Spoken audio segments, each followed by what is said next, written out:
आज हम पढ़ेंगे पाचन तंत्र की तीसरी बीमारी। और पाचन तंत्र की तीसरी बीमारी का नाम है आपके इसोफेजाइटिस।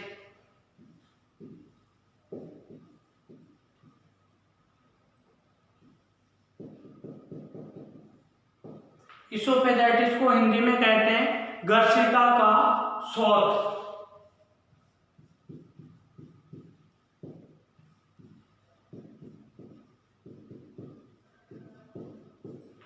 तो सबसे पहले अपन ये एक चीज देखते हैं कि इसोफेजाइटिस किसे कहते हैं।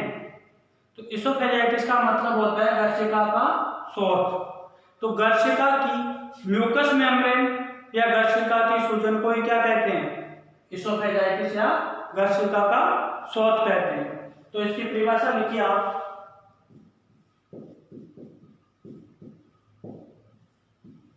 गर्शिका की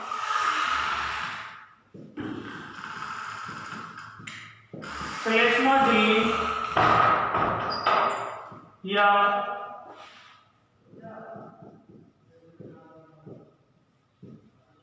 गर्शिका का शौथ इसोफेजाइटिस कहलाता है। गर्शिका की श्लेष्मा झिल्ली या गर्शिका का शौथ इसोफेजाइटिस कहलाता है। ठीक है, नेक्स्ट अपन देखते हैं कारण या एटियोलॉजी।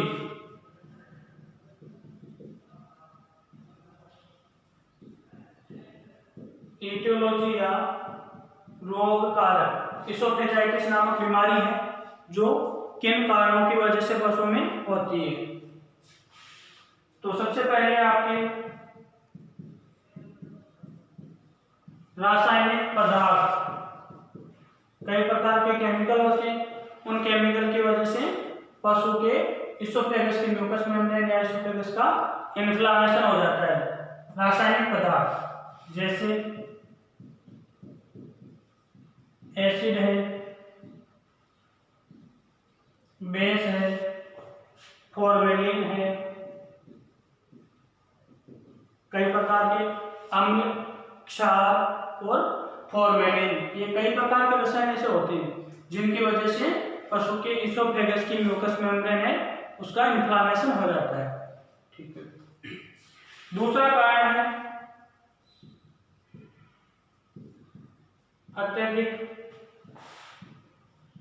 ठंडा या गर्म आहार। जब पशु को अत्यधिक ठंडा या गर्म आहार खिलाया जाता है तो उस आहार के कारण जो इसोफेगस होती है उसकी म्यूकस मेम्ब्रेन को क्षति होती है और उस म्यूकस मेम्ब्रेन की क्षति या हानि के कारण वहां पे क्या होता है, इन्फ्लामेशन हो जाता है और इसोफेजाइटिस की कंडीशन उत्पन्न हो जाती है।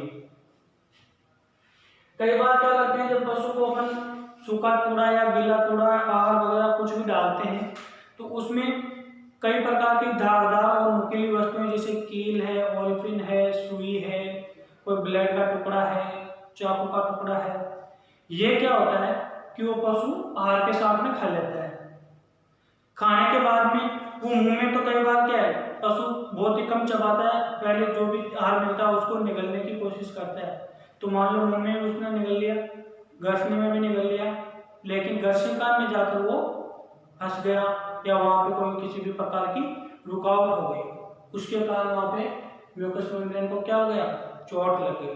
तो उस चोट के कारण भी पशु के क्या होगा, इसोफेजाइटिस हो जाएगा।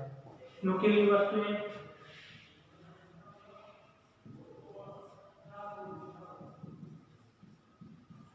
ठीक है। नेक्स्ट, जब अपन पशु के मुख मार्ग से दवाई पिलाते हैं उस दौरान स्टोमक ट्यूब या प्रोबैंग है वो पशु के मुंह में डालते हैं तो उससे भी कई बार जो पशु की म्यूकस मेम्ब्रेन होती है इसोफेगस की, उस म्यूकस मेम्ब्रेन में चोट लग जाती है और चोट के कारण क्या होता है, वहां पे इन्फ्लामेशन या संक्रमण हो जाता है और उस संक्रमण की वजह से इसोफेजाइटिस नामक बीमारी पैदा हो जाती है। देखिए, स्टोमक ट्यूब या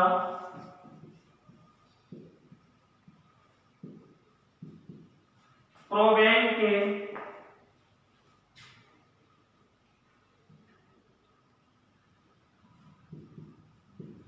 गलत तरीके से डालने के कारण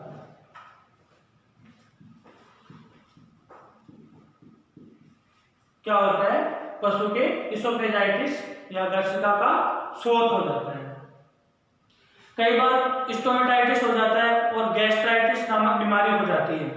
तो उस गैस्ट्राइटिस और स्टोमेटाइटिस बीमारी की जो सिक्वेली होती है, जब मैंने मेडिसिन का परिचय पढ़ाया था या बेसिक इंफॉर्मेशन आपको दी थी, उसमें मैंने बताया था कि पशु चिकित्सा विज्ञान किसे कहते हैं, इटियोलॉजी क्या है, डायग्नोसिस क्या है, निदान क्या है, सिम्टम क्या है, इन सब की डेफिनेशन बताई थी। उस दौरान मैंने एक सिक्वेली वर्ड है वो भी यूज किया था और उसकी डेफिनेशन भी आपको मैंने बताई थी। सिक्वेली का मतलब होता है जब कोई बीमारी हो जाती है और वो बीमारी ठीक होने के पश्चात उस बीमारी के कुछ रोग के अवशेष जो शरीर में रह जाते हैं और उसके कारण क्या होते हैं कि कोई दूसरी बीमारी पैदा हो जाती है। बीमारी तो दूसरी है, लेकिन उस बीमारी के कारण या उस बीमारी के कुछ रोग कारक पशु के शरीर में उपस्थित रह जाते हैं और उनके कारण क्या होता है कि कोई अलग बीमारी हो जाती है। तो उस स्थिति को क्या कहते हैं, उस बीमारी की सिक्वेली कहते हैं। तो कई बार स्टोमेटाइटिस और गैस्ट्राइटिस बीमारी हो जाती है और जब स्टोमेटाइटिस और गैस्ट्राइटिस नामक डिजीज है वो ठीक हो जाती है तो उसकी सिक्वेली क्या है। आपको पूछ ले कि गाय भैंस में होने वाले स्टोमेटाइटिस नामक रोग की सिक्वेली क्या है, तो वो है आपके इसोफेजाइटिस।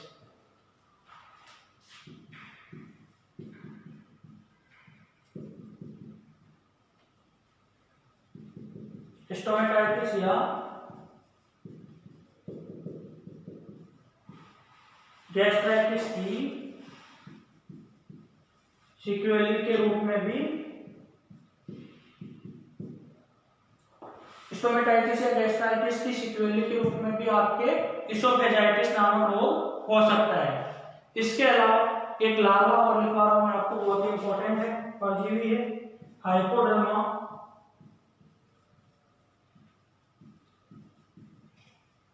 लिनेटम के लार्वा की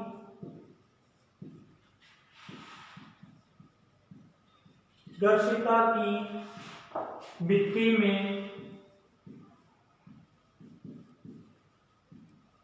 मृत्यु हो जाने से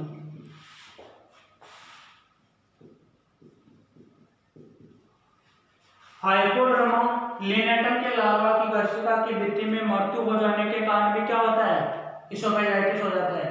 हाइपोड्रोमा लिनेटम एक प्रकार का पैरासाइट या परजीवी है और इसका लार्वा है जो इसोफेगस की भित्ति में या इसोफेगस में मर जाता है। तो मरने के कारण वहां पे क्या होता है, इन्फ्लामेशन हो जाता है। तो उस इन्फ्लामेशन को अपन क्या कहते हैं, इसोफेजाइटिस कहते हैं। गर्सिका की श्लेष्मा झिल्ली या गर्सिका की सूजन को इसोफेजाइटिस कहते हैं। इसके निम्न कारण है, रासायनिक पदार्थ जैसे अम्ल, क्षार या फॉर्मेलिन जैसे कई प्रकार के रसायन होते हैं, उनके कारण भी इसोफेजाइटिस हो सकता है। दूसरा कारण है पशु को अत्यधिक ठंडा या गर्म आहार देने के कारण, पशु द्वारा नुकीली या धारदार वस्तुओं के खाने से, निगलने से, स्टोमक ट्यूब या प्रोबेट के गलत तरीके से पशु के मुंह मार्ग में डालने से। स्टोमेटाइटिस और गैस्ट्राइटिस की सिक्वेली के रूप में भी इसोफेजाइटिस नामक रोग हो सकता है। नेक्स्ट है हाइपोड्रोमा लिनेटम के लार्वा की गर्सिका की भित्ति में मृत्यु होने के कारण भी पशु को इसोफेजाइटिस या गर्सिका शोथ नामक रोग हो सकता है। तो ये हो गया आपके एटियोलॉजी। नेक्स्ट अपन देखते हैं लक्षण या सिम्टम कि जब पशु के इसोफेजाइटिस नामक रोग हो जाता है तो कौन से लक्षण पशु में देखने को मिलते हैं। एक एक चीज के बारे में पढ़ना, आपको आराम से पढ़ना है, कोई भी चीज की टेंशन लेने की आवश्यकता नहीं है। मैं आपको यहाँ पे 5-6 कारण लिखा रहा हूँ, लेकिन अगर परीक्षा में आपको पूछा जाए कि गाय में इसोफेजाइटिस नामक बीमारी के कारण, लक्षण व उपचार लिखिए, तो आपको इसकी परिभाषा लिखनी है, उसके पश्चात कोई भी 2 कार्ड लिखने हैं आपको जो आपको ऑथेंटिक लगे। उसके बाद में 4 या 5 लक्षण लिखने हैं और उसके पश्चात उसका शॉर्ट एंड स्वीट ट्रीटमेंट लिखना है जो एक्टिव ट्रीटमेंट इस बीमारी के अंतर्गत दिया जाता है।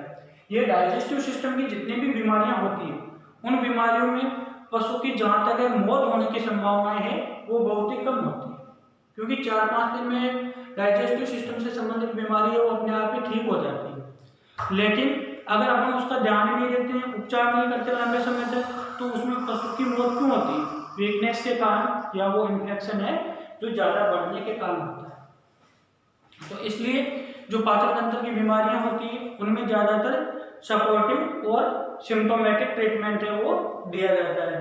जैसे अभी मैंने एक तीसरी बीमारी चल रही है आपकी, लेकिन इसके कारण और लक्षण जहाँ तक है एक दूसरे के आपस में बहुत ही ज़्यादा मिलते जुलते हैं, तो इनका ट्रीटमेंट भी लगभग एक जैसा ही होता है। तो अपन देखते हैं इसोफेजाइटिस के लक्षण या सिम्टम।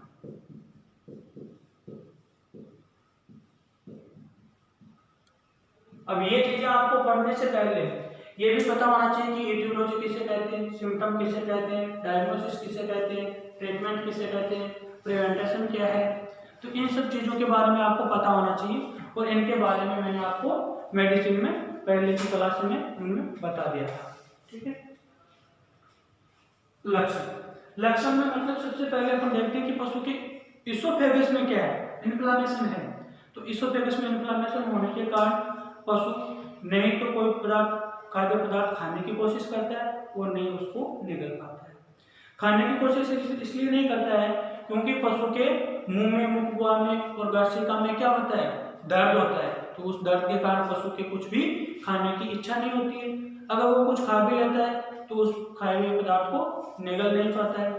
तो जहाँ तक है इसोफेजाइटिस या गर्सिका का शोथ हो जाता है तो पशु का आहार है वो बहुत ही कम कर देना चाहिए और पशु को मुलायम और सुपाच्य आहार देना चाहिए। जहाँ तक हो सके उसको लिक्विड ज़्यादा मात्रा में पिलाना चाहिए और उस लिक्विड में कुछ ऐसे पदार्थ अपने को मिलाने हैं जिससे पशु को एनर्जी मिल सके। तो इसके लक्षण क्या होते हैं? लार का अधिक मात्रा में गिरना,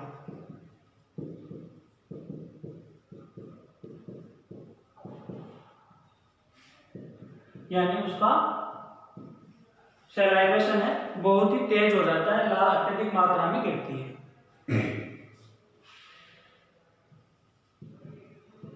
नेक्स्ट है आहार निगलते समय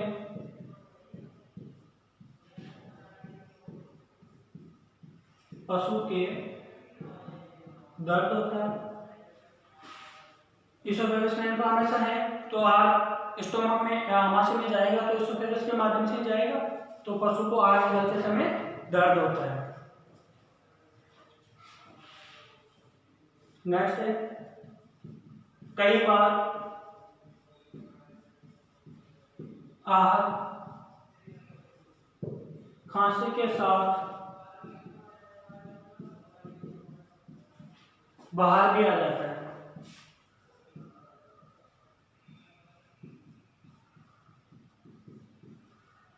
कई बार आहार है जो खांसी के साथ मुंह मार्ग से या नाक से बाहर भी आ जाता है। नेक्स्ट है गले में रिचिंग साउंड आती है एवं पशु को उल्टी भी हो सकती है।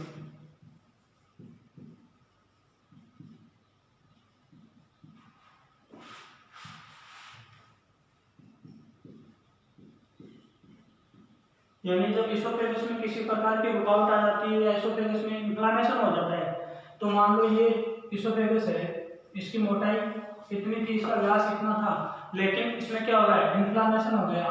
तो इन्फ्लेमेशन के कारण सूजन हो गई, सूजन के कारण इसका मार्ग है वो छोटा हो जाता है, अवरुद्ध हो जाता है। तो उसके कारण कोई भी आहार जाता है तो उसके कारण क्या होता है, दर्द होता है, खांसी भी आ सकती है और खांसी के साथ वो आहार है जो नाक या मुंह के माध्यम से बाहर भी आ सकता है और पशु को उल्टी भी हो सकती है।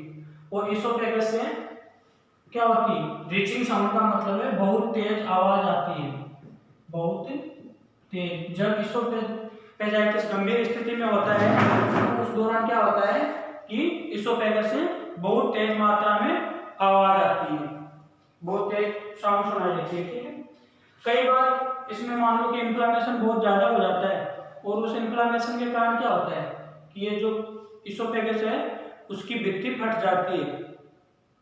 तो ये भी कंडीशन आपको देखने को मिलती है।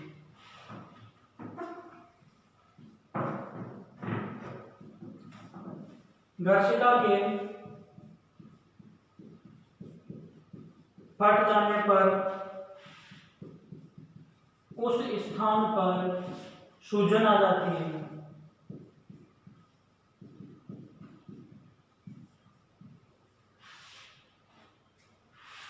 वह क्रेपिटस साउंड सुनाई देती है। गर्शिका के फट जाने पर उस स्थान पर सूजन आ जाती है, अपन बाहर से महसूस करते हैं ना, तो वहां पे क्या होता है, सूजन आ जाती है और क्रेपिटस साउंड है वो सुनाई देती है। क्रेपिटस साउंड सुनाई देती है, गले पर सूजन आ जाती है, पशु को बाहर निकलने में परेशानी होती है, आहार है जो नाक या मुंह मार्ग से बाहर आ जाता है और लार अत्यधिक मात्रा में गिरती है। और इसोफेजाइटिस है उसमें क्या है कि अगर गर्शिका का मार्ग मान लो बंद हो गया है तो उस दौरान क्या होता है, आखरा भी आ सकता है। नेक्स्ट लक्षण लिख लेना इसका, पशु के आखरा भी हो सकता है, जिसको अपन क्या बोलते हैं, टेम्पेनी बोलते हैं। ठीक है, ये हो गए इसके लक्षण। अब अपन पढ़ेंगे डायग्नोसिस या निदान। मान लो कि पशु के इसोफेजाइटिस नामक बीमारी हो गई तो उस बीमारी का अपन डायग्नोसिस किस आधार पर करेंगे। तो कोई पशु में कोई भी बीमारी होती है तो उस बीमारी के डायग्नोसिस के लिए पशुपालक का बहुत ही महत्वपूर्ण योगदान होता है।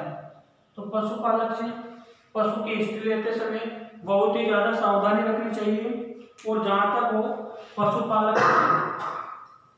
पशुपालक की ग्रामीण भाषा में बात करनी चाहिए ताकि पशुपालक अपने द्वारा या पशु चिकित्सक द्वारा पूछे गए प्रश्नों का जवाब है जो आसानी से दे सके और कोई गलत प्रकार की जानकारी नहीं दे पाए, ताकि पशु का डायग्नोसिस आसानी से किया जा सके।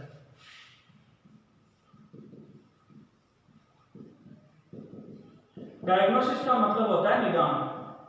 आप जब भी मार्केट में जाते हो तो कई जगह देखा हुआ मिलता होगा, आपको लिखा हुआ मिलता है कि ये फलाना डायग्नोस्टिक सेंटर है, ये वो डायग्नोस्टिक सेंटर है।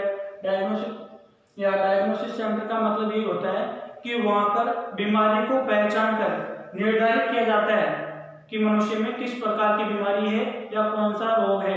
डायग्नोस्टिक सेंटर, तो डायग्नोस्टिक का मतलब ये होता है कि वहां पे रोग को पहचान कर निर्धारित किया जाता है, और रोग को पहचान कर निर्धारित करने की जो कला है उस कला को ही क्या कहते हैं, डायग्नोसिस या निदान कहते हैं। और उस निदान के आधार पर ही पशु का उपचार किया जाता है कि पशु को किस प्रकार की बीमारी है।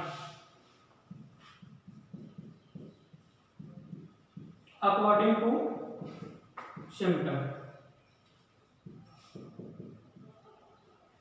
डायग्नोसिस किसके आधार पर करना है, अकॉर्डिंग टू सिम्टम, और दूसरा है अकॉर्डिंग टू हिस्ट्री।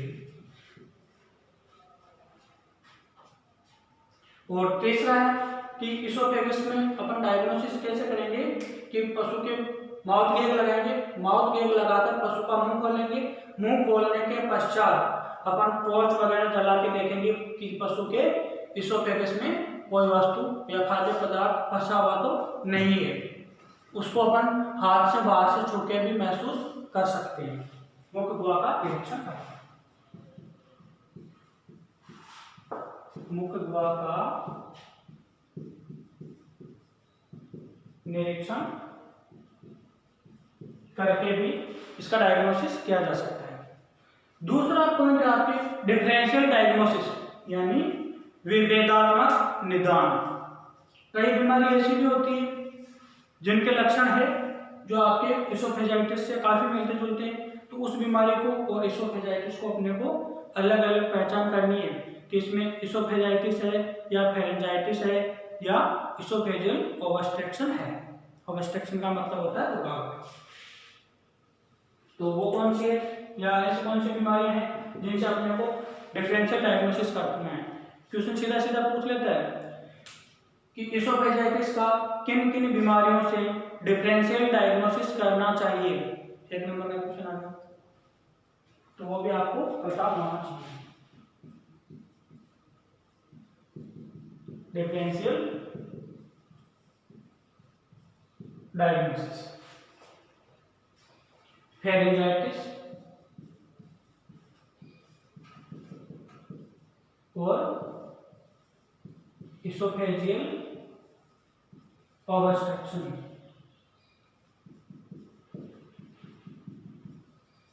फेरिंजाइटिस का मतलब होता है इन्फ्लामेशन ऑफ फेरिंग्स और इसोफेजियल ऑब्स्ट्रक्शन का मतलब होता है गर्सिका में रुकावट। तो इन दोनों बीमारियों का इसोफेजाइटिस से डिफरेंशियल डायग्नोसिस करना है। एक नंबर का क्वेश्चन आ जाता है सीधा सीधा, इसोफेजाइटिस का डिफरेंशियल डायग्नोसिस खालिस्तान और खालिस्तान बीमारियों से करना चाहिए। फेरिंजाइटिस व इसोफेजियल ऑब्स्ट्रक्शन नामक डिजीज से इसका डिफरेंशियल डायग्नोसिस किया जाता है। और ये चीजें आप जब तक फील्ड में काम नहीं करोगे, किसी के साथ नहीं सीखोगे, तब तक आप नहीं कर सकते। डायग्नोसिस करना ही वेटरनरी साइंस में पूरी बीमारी को समझना है। अगर जिसने बीमारी का डायग्नोसिस करना सीख लिया, इसका मतलब उसने बहुत कुछ सीख लिया।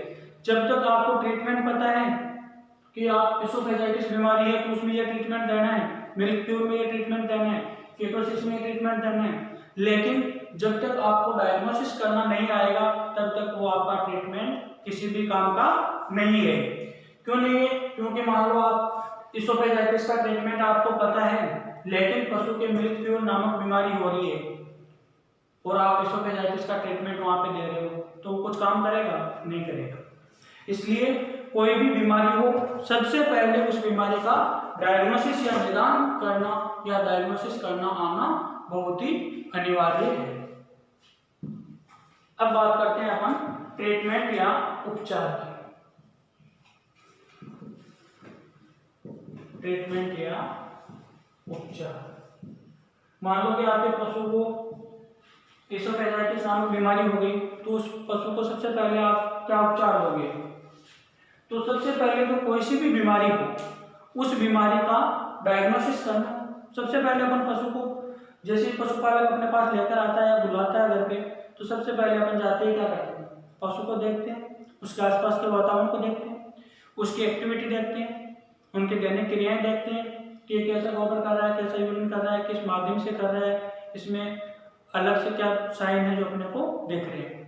ठीक है, उसके बाद में अपने को ऐसे लगे कि इसके इसोफेजाइटिस हो सकता है, तो वो अपन अपने को नहीं पता कि उसमें इसोफेजाइटिस क्यों हुआ है, लेकिन वो चीज़ अपने को पशुपालक बताएगा कि मैंने इसको ये चीज़ अलग खिलाई है, इसके आहार में परिवर्तन किया है, दाने में परिवर्तन किया है, या मौसम की वजह से कैसे हुआ है, जो अपने को पशुपालक बताएगा। उसके आधार पर अपन उसका निदान करते हैं। निदान करने के बाद में उपचार करते समय सबसे पहले अपन बीमारी का जो भी कारण है, बीमारी के उस कारण को हटाएंगे। सर्वप्रथम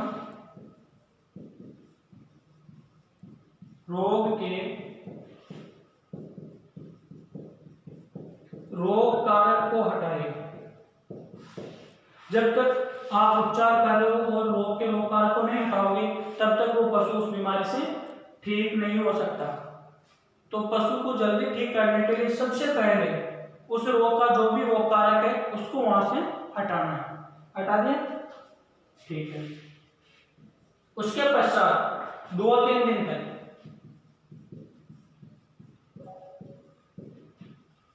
पशु को आहार नहीं खिलाना चाहिए। अगर इसोफेजाइटिस बीमारी है तो बात कर रहा हूं, अगर पशु के इसोफेजाइटिस नामक रोग है तो पशु को 2-3 दिन तक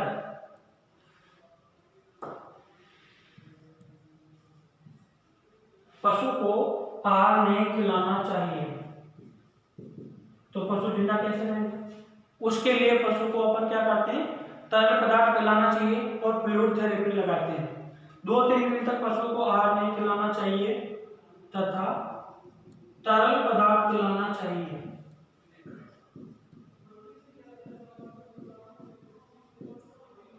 तरल पदार्थ पिलाना चाहिए। मान लो अपन आहार खिला रहे हैं और वो मुलायम आहार खिला रहे हैं तो भी वो पशु की इसोफेगस है उसकी म्यूकस मेम्ब्रेन को क्या करेगा, चोट पहुंचाएगा। उसके कारण ये ठीक होने की संभावना और कम हो जाएगी। इसलिए पशु को 2-3 दिन तक आहार नहीं खिलाना है और उसको जितना हो सके उतना लिक्विड पिलाना है।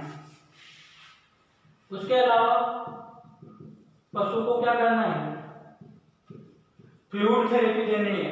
फ्लूइड थेरेपी का मतलब होता है उसके बोतल चढ़ानी है। बोतल में आप डीएनएस भी चढ़ा सकते हो, एनएस भी चढ़ा सकते हो, नॉर्मल चलाना है वो भी चढ़ा सकते हैं। और ये अपने को पशु के शरीर भार के अनुसार चढ़ाना है।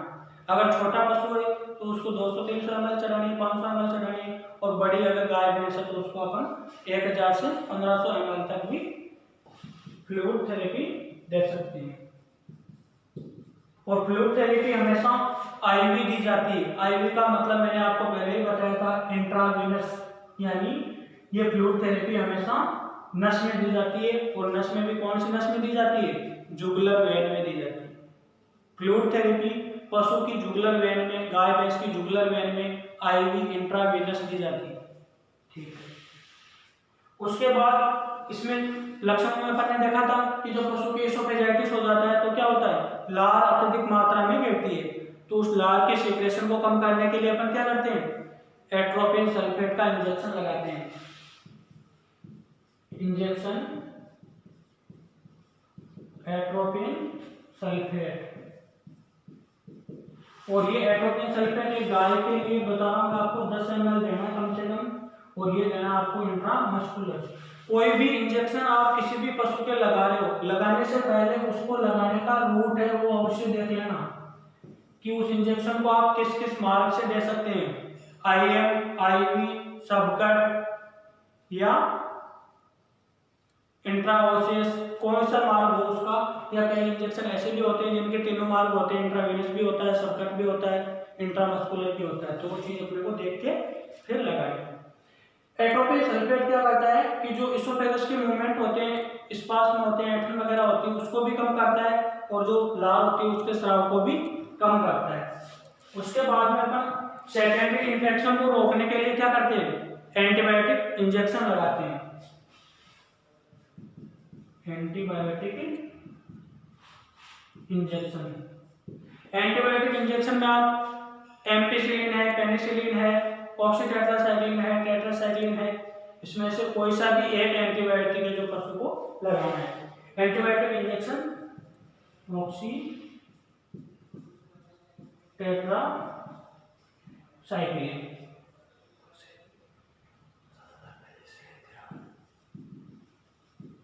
इंजेक्शन ऑक्सी टेट्रासाइक्लिन है वो लगाना है।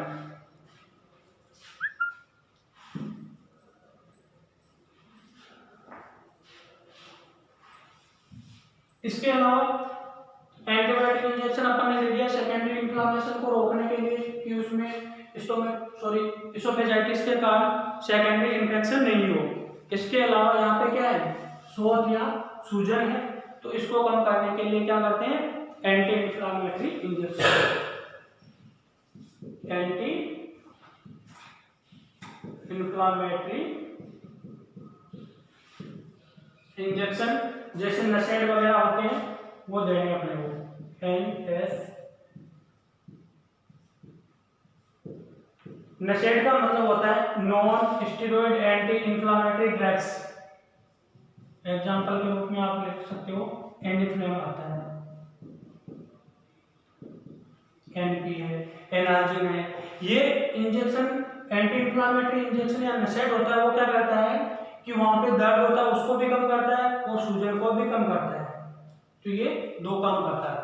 इंजेक्शन एंटी इन्फ्लामेटरी इंजेक्शन जैसे नसेड है वो इंट्रामस्कुलर ही देना है आपको, इंट्रामस्कुलर। इसके अलावा ये इतनी सारी दवाइयां अपन दे रहे हैं और उसके पशु के क्या हो रहा है, इन्फ्लामेशन हो रहा है, उसकी वजह से वहां पे एलर्जी भी पैदा होगी, तो उसके लिए एंटी हिस्टामिनिक इंजेक्शन भी लगाते हैं। एंटी हिस्टामिनिक इंजेक्शन जैसे एविल है, CPM है, G12 कई प्रकार के आते हैं। ये देना आपको लगभग 10 ml इंट्रामस्कुलर ही देना है। इसके अलावा अगर आप चाहो तो उस पशु को कॉर्टिकोस्टेरॉइड इंजेक्शन है वो भी लगा सकते हो, और उसके जो पाचन तंत्र होता है उसकी एक्टिविटी बढ़ाने के लिए पशु को अपन मिनरल मिक्सचर और विटामिन भी दे सकते हैं। मिनरल मिक्सचर है, विटामिन है, वो भी अपन पशु को आहार के रूप में दे सकते हैं। मिनरल मिक्सचर पशु को एक दिन में कम से कम कितना देना है? 50 ग्राम देना है। 50 ग्राम से ज्यादा मिनरल मिक्सचर पशु को एक दिन में नहीं देना चाहिए। अगर अपन 50 ग्राम से ज्यादा मिनरल मिक्सचर पशु को एक दिन के आहार में देंगे तो वो क्या है कि वो उस मिनरल मिक्सचर का शरीर में अवशोषण नहीं कर पाएगा, और वो मिनरल मिक्सचर पशु के गोबर या यूरिन के माध्यम से शरीर से बाहर निकल जाएगा, कोई भी काम नहीं आएगा। इसलिए जहाँ तक वो पशु को 40 से 50 ग्राम मिनरल मिक्सचर है वो प्रतिदिन देना चाहिए। इसके अलावा पशु को प्रतिदिन के आहार में कम से कम और ज्यादा से ज्यादा 30 ग्राम नमक प्रतिदिन देना चाहिए। 30 ग्राम नमक है, जो पशु के कोई भी बीमारी है चाहे नहीं है, पशु को नियमित रूप से जो भी अपन आहार देते हैं उस आहार में 30 ग्राम नमक और 50 ग्राम मिनरल मिक्सचर जरूर होने चाहिए। अगर अपन नियमित रूप से ये आहार पशु को देते हैं और पशु की हर 3 महीने पश्चात डिवर्मिंग अपन करवाते हैं तो पशु में बीमारी होने की संभावना बहुत कम हो जाती है। ये आपके इसोफेजाइटिस के कारण, लक्षण, उपचार, निदान सब कुछ हो गए। अगर बचाव की बात करें तो अपने को सबसे पहले जिस पशु के इसोफेजाइटिस हो गया उस पशु को नरम और मुलायम सुपाच्य आहार देना है, जितना हो सके उतना तरल पदार्थ खिलाना है, हार्ड कठोर खाद्य पदार्थ बिल्कुल भी नहीं खिलाना है, और उस पशु को आराम की आवश्यकता होती है।